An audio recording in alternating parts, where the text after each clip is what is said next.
ఈరోజు ఈ కార్యక్రమంలో శ్రీరామ్ రెడ్డి గారు కానీ నరోత్తం రెడ్డి గారితో పాటు కొంతమంది వచ్చున్నారు, శ్రీరామ్ రెడ్డి గారితో పాటు కొంతమంది వచ్చున్నారు. అందరికీ కూడా మనస్ఫూర్తిగా స్వాగతం చెప్తా ఉన్నాను. మరొకసారి ఇక్కడ కూర్చోగానే చాలా సంతోషం అనిపించింది. మళ్ళీ అందరినీ ఆత్మీయులందరినీ కలిసిన ఫీలింగ్, చేవెళ్ళ కానీ రాజేంద్ర నగర్ కానీ ఎక్కడ చూసినా మళ్ళీ ఆత్మీయులందరినీ కలిసిన ఫీలింగ్ వస్తూ ఉంటుంది. మీ అందరికీ కూడా ఈరోజు పార్టీలోకి వస్తున్న అందరికీ స్వాగతం చెప్తా ఉన్నాను. శ్రీరామ్ రెడ్డి గారు రాగానే అడిగాను నేను, నారాయణ రెడ్డి అన్న ఎట్లా ఉన్నాడు అంటే, ఒక బాధ్యత అప్పచెప్తే ఎట్లా పనిచేస్తారనే దానికి వాళ్ళ కుటుంబం ఉదాహరణ. శ్రీరామ్ రెడ్డి గారు పార్టీ అధ్యక్షులుగా పనిచేస్తారు, నారాయణ రెడ్డి అన్న కూడా పార్టీ అధ్యక్షులుగా పనిచేస్తున్నారు. అట్లాగే నరోత్తను చూడగానే రామకృష్ణ అన్న గుర్తుకు వస్తూ ఉంటారు. అట్లాగే ఇప్పుడు అనంతరెడ్డి గారు చెప్పినట్టు ఇందిరారెడ్డి గారు ఉన్నప్పటి నుండి 1981 నుండి అనుకుంటా 81 నుండి అన్ని కుటుంబాలందరూ కూడా ఇక్కడ ఎక్స్ఎంపీపీలు ఉన్నారు, శ్రీహరి గారు ఉన్నారు, అందరు ఉన్నారు, నరసింహారెడ్డి గారు ఉన్నారు, సుభాష్ ఉన్నారు, అందరూ పేరు పేరున చెప్తే ఒక 100 మంది పేర్లు ఇక్కడ చెప్పొచ్చు. సో అందరు ఉన్నారు. అందరికీ కూడా అందరి బాధ్యత కూడా ఈరోజు ముందు మనకు కనిపిస్తుంది ఏంటంటే, భవిష్యత్తులో ఈ రాష్ట్రం బాగుపడాలంటే కేసీఆర్ గారు మళ్ళీ రావాలనేది ప్రతి ఒక్కరికి కనిపిస్తున్న అంశం. పైన కేసీఆర్ గారు రావాలని ఎట్లా కోరుకుంటున్నారో, కింద సామాన్యులు కూడా గులాబీ కండ ఎవరి మెడలు ఉందో వాళ్ళ దగ్గరికి వెళ్దాం, మాకు భరోసా వస్తుందనే నమ్మకం ఈరోజు కింద ప్రజలంతా కనిపిస్తూ ఉన్న సందర్భం మనం చూస్తూ ఉన్నాం. సో ఇవన్నీ నెమరు వేసుకున్న సందర్భంలో ఇప్పుడు ఒక్కసారి ఆ ఫోటో చూస్తే, రేవంత్ రెడ్డి గారు వచ్చినప్పుడు ఏం చెప్పారు?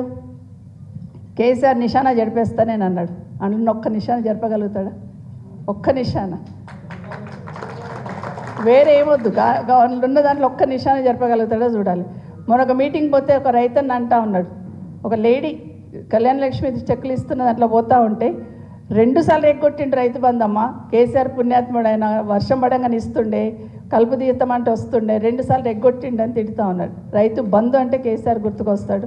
ఖచ్చితంగా ఏది ఉన్నా కూడా, అంటే సూర్యచంద్రులు ఉన్నంతకాలం, తెలంగాణ వాడు ఉచ్చరిస్తున్నంతకాలం కేసీఆర్ గారి పేరు ఉంటుంది. సో ఎక్కడ పోయినా కూడా కనిపిస్తూ ఉంటుంది. ఇప్పుడు మీరు మొయినాబాద్కి వెళ్ళి వచ్చినారు, చేవెళ్ళకి వెళ్ళి వచ్చినారు, రాజేంద్రకి వెళ్ళి వచ్చినారు. ఎట్లా కనిపించింది మనకు? రింగ్ రోడ్ ఎక్కగానే ఎక్కడ చూసినా ఎవరు కనిపిస్తారు? 100% కేటీఆర్ కనిపిస్తాడు. అక్కడ ఏ ఫ్లైఓవర్ చూసినా, ఏ రోడ్డు చూసినా ఒక పర్ఫెక్ట్ ప్లానింగ్, ఎక్కడి నుండి ఎక్కడికి లింక్ కలపాలా, ఎక్కడ ఫ్లైఓవర్ వేయాలి, ఎక్కడ అండర్ పాస్ చేయాలా, ఎమ్మెల్యేలుగా మాకు లేని అవగాహన ఈ హైదరాబాద్ సిటీ మీద, రింగ్ రోడ్ లోపల ఉన్న ప్రతి దాని మీద సంపూర్ణ అవగాహన ఉన్న ఏకైక నాయకుడు 100% కేటీఆర్ గారు. అది నేను చెప్పగలుగుతాను. నేను అసలు షాక్ అయిపోయినా. ఒక రోడ్ ఫౌండేషన్ ఎన్నికే తీసుకెళ్లారు. ఒకసారి తీసుకెళ్ళినప్పుడు ఈ రోడ్ ఎక్కడికి పోతుంది తెలుసా అక్క అని అడిగారు. ఎక్కడికి పోతుందంటే మణికొండకు పోతుంది అన్నాడు. ఆ కొండల గుట్టలకి వెళ్ళి మణికొండకి ఎందుకు తీసుకెళ్తుందంటే, ఈ లింక్ రోడ్ తీసుకొస్తే ఇంకా డెవలప్మెంట్ అవుతుంది, దగ్గర అవుతుంది అక్క అని చెప్పినప్పుడు నిజంగా షాక్ అయిపోయినా ఆ కొండల గుట్టలు. సో అది తెలంగాణ రాష్ట్రంలో ఇంతకుముందు బాబు చెప్పినట్టు ఈరోజు చిట్ట చివరి స్థానానికి రేవంత్ రెడ్డి గారు తీసుకొస్తే తెలంగాణ రాష్ట్రం దేశంలో మొదటి స్థానంలో నిలిపింది కేసీఆర్ గారు. అది చాలా గర్వంగా చెప్పుకున్నాం మనం. మేమున్న మొదటి స్థానంలో అని చెప్పుకున్నాం. కానీ ఈరోజేమో 1.5 ఇయర్లోనే ఎంత అధోగతి పాలైందనేది మనం చూస్తూ ఉన్నాం. నిజంగానే కేసీఆర్ గారి నిశాన్ అంటే, ఒకసారి నవాపేట విన్నాను నేను. పోయినప్పుడు ఆ ఊర్లో లేడీస్ వ్యవసాయం చేసుకునే వాళ్ళు ఉంటారు కదా, వాళ్ళని అడిగారు నీళ్ళు వస్తున్నాయి అమ్మ అని.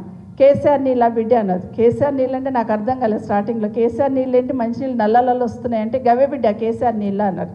అంటే అంత చెరగని ముద్ర కేసీఆర్ గారు వేసుకున్నారు.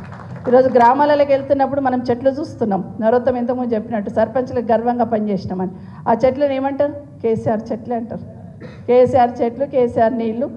కాబట్టి కేసీఆర్ నిశాన ఎవ్వరూ చెడపలేరు, అది వాస్తవం. గతంలో రాజశేఖర రెడ్డి గారు ఉన్నప్పుడు మనం ఆరోగ్యశ్రీ ఫీజు రియంబర్స్మెంట్ రాజశేఖర రెడ్డి అని ఎట్లా అంటాం, అట్లాగే కేసీఆర్ గారు కూడా నిశాన చెడపలేని ముద్ర తెలంగాణ రాష్ట్ర ప్రజల గుండెల్లో ముద్రించింది వాస్తవం.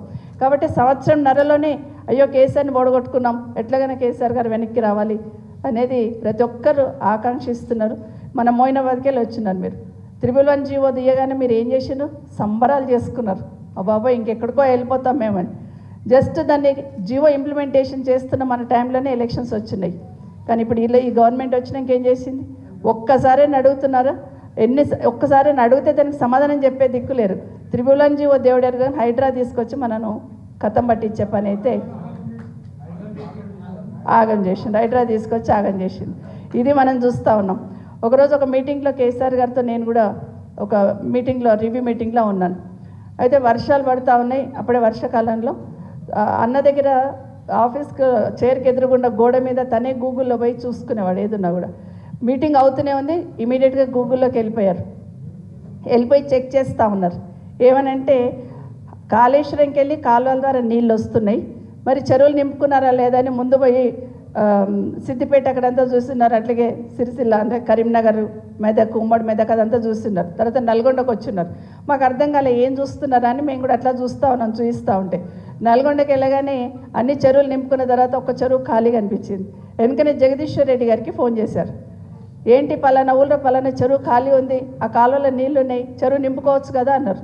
నాకు అర్థం కాలేదు, షాక్ అయిపోయాను. అంటే ఒక చెరువు ఖాళీ ఉందంటే వర్షాకాలం వచ్చినప్పుడే ఆ చెరువులలో నీళ్లు నింపుకుంటే మళ్ళీ రైతులకు అవసరం వచ్చినప్పుడు మనం వాడుకుంటాం కదా, మరి ఎందుకు నిర్లక్ష్యం చేస్తున్నా, ఆ ఊరు చెరువు నింపి మళ్ళీ 2 రోజులలో నాకు చెప్పు అన్నారు. ఒక్క నిమిషం షాక్ అయిపోయినాను. అంటే అంత డెప్త్లో పోయి ఆలోచించున్నారు.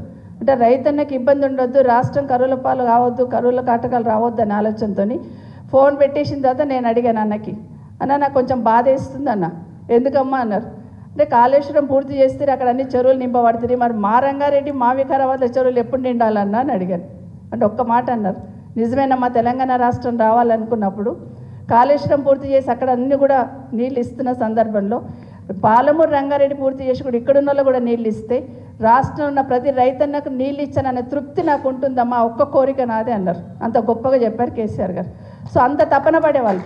గూగుల్లో పోయి ఏ రైతన్నకు నీళ్ళు అందుతలేవు, ఏ చెరువు నిండింది, ఏ కాలంలో నీళ్ళు వస్తున్నాయని ఎంక్వైరీ చేసింది కేసీఆర్ గారు. అయితే ఇప్పుడున్న ప్రభుత్వం, ఇప్పుడున్న ముఖ్యమంత్రి గారు కూడా గూగుల్లోకి వెళ్తున్నారు. కానీ ఏం సర్చ్ చేస్తున్నారు? ఎగ్జాక్ట్గా రైట్.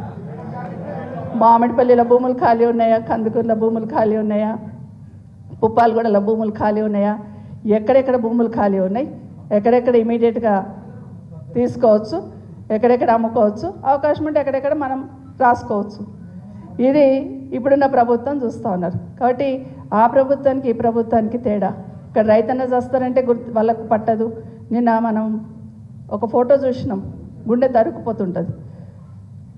వైద్యుల నిర్లక్ష్యంతో చిన్నపిల్ల చనిపోయింది అని హాస్పిటల్ ముందు ధర్నా చేస్తూ ఉంటే, మరి అదే దారి నుండి 3 మంత్రులు పోతూ ఉంటే డెడ్ బాడీ పైకి పట్టుకొని ఆ తల్లి రోధిస్తూ ఉంటే కనికరం కనిపించలేదు అక్కడ ఉన్న వాళ్ళకి. మనసు కలుక్కుమంది కదా ఎక్కడైనా చూస్తే. ఇట్లా ఉంది. మీరు చావనన్నా చావండి, ఏమన్నా చేయండి, మాకుంది, మేము పోతున్నాం అనే లెవెల్లో ఈ ప్రభుత్వం పోతూ ఉంది. ఇది మన తెలంగాణ సమాజానికి, తెలంగాణ రాష్ట్రానికి మంచిది కాదు. 2014 కన్నా ముందు తెలంగాణ సమాజం అంతా ఏ విధంగా తెలంగాణ రావాలని కోరుకున్నారో, మరొక్కసారి తెలంగాణ సమాజం, తెలంగాణ రాష్ట్రం బాగుపడాలంటే కేసీఆర్ రావాలని ఆరాటం ఈరోజు అందరిలో చూస్తూ ఉన్నాం. కాబట్టి 27 నాడు జరుగుతున్న కార్యక్రమానికి మన 20 సంవత్సరాలు పూర్తి చేసుకొని కేసీఆర్ గారు 24 పూర్తి చేసుకొని 25లో అడుగు పెడుతున్న సందర్భంలో మనం అందరం కూడా వెళ్దాం. ఆ కార్యక్రమానికి వెళ్ళి ఖచ్చితంగా ఈ రాష్ట్ర ప్రజలకు భరోసా కల్పించడానికి మాత్రం ఆ మీటింగ్కి వెళ్ళాల్సిన అవసరం ఉందని మరొకసారి మీకు అందరికీ కూడా తెలియజేస్తూ, వచ్చిన అందరికీ కూడా మనస్ఫూర్తిగా స్వాగతం చెప్తూ, జై తెలంగాణ, జై కేసీఆర్.